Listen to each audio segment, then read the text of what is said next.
I'm Mike Gelfman. I'm founder of the Disruption Institute. Today I'm going to be interviewing Scribe, who is an incredible artist here in Kansas City, internationally known. He's known for his graffiti art. You've probably seen it around town. He also does toys. He's also artist in residence at Children's Mercy, and he paints the murals there.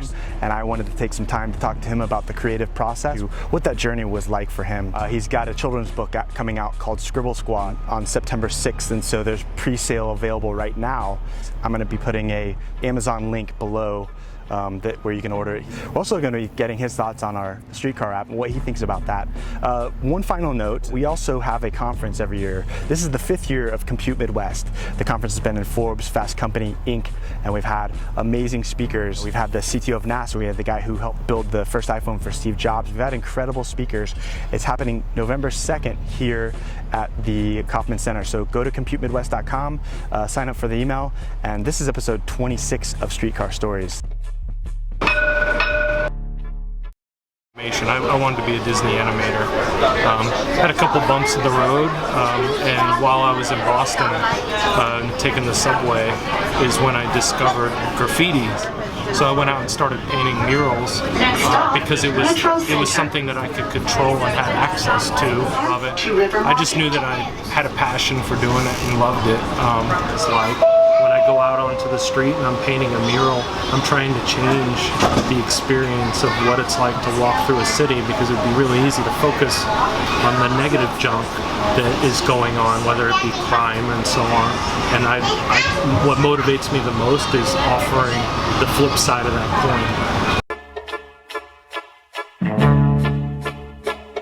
And it was on Big Dude's Music, and it was they were the first people that gave up me and gear, like a really large canvas to paint on a main street. And honestly, like, people weren't ready for it, and so people drove by and cussed us out, said rude things, because they thought that we were tied into gang. 10 years forward, they ended up painting over that mural. When people started reaching out to me and saying, like, where the heck did your mural go? Or I'm angry about the fact that it's gone. When the general public was, having an outcry of, like, where did my mural go? I felt like that was a success. And it actually motivated me to go out there and keep pounding away at walls and changing the landscape.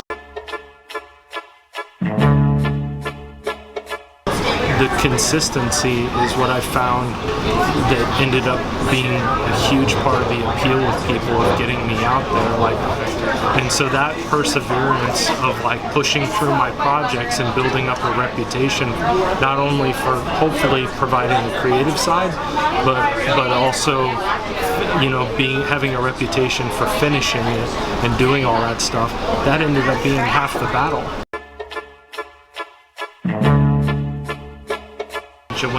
When you end up choosing something that you feel like is true to yourself and true to your art form, you may end up having to do a long uphill battle. So not to be swayed by, like, the initial reaction may not be what you want to hear, because a lot of us creatives want to instantly get a pat on the back that says, like, you're doing a great job.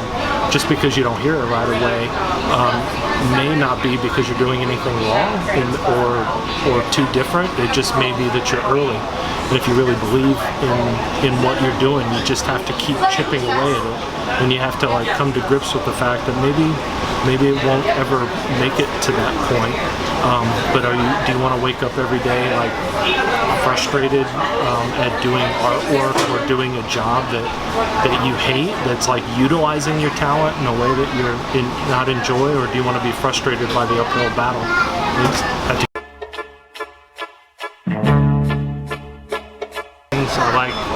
I like things to be silly. I like offering people an escape, and that's a huge part of my motivation. That's what happens at Children's Mercy, is, like, we're making an effort to offer an escape or a diversion from all the stuff that's going on. There's a lot of political junk going on.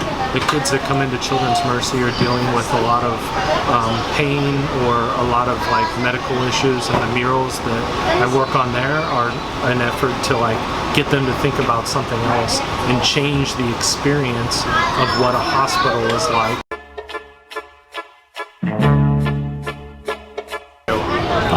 Well, there's two main things that are next for me. I've got a children's book coming out, a chapter reading book with Andrews and McNeil, right out of Kansas City for kids 8 to 13 years old, and it's called Scribble Squad. So I'm super proud of that. That was 2 years in the making. Another project is this album, kind of like branching out into music stuff.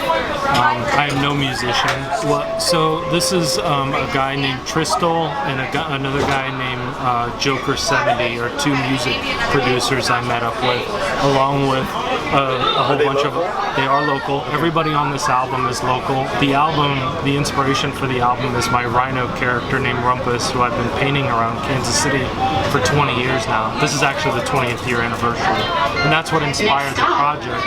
But I met outside. We actually pressed records, so that's all another risky thing, because how are we going to get that into the hands of people and get them to listen to it? But it'll come with a comic, it'll come with a digital download of it, so people will be able to listen to it on their phones and whatever other junk.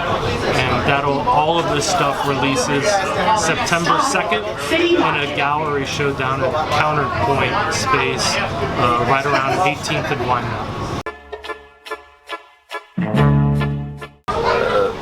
I think it's great because you obviously what you did was you saw a need and you filled it. And that was kind of like what I was trying to do through the mural work and stuff. I think it's a great way for a city that's not used to having a trolley and interacting with the city. Like, this is part of the early training that people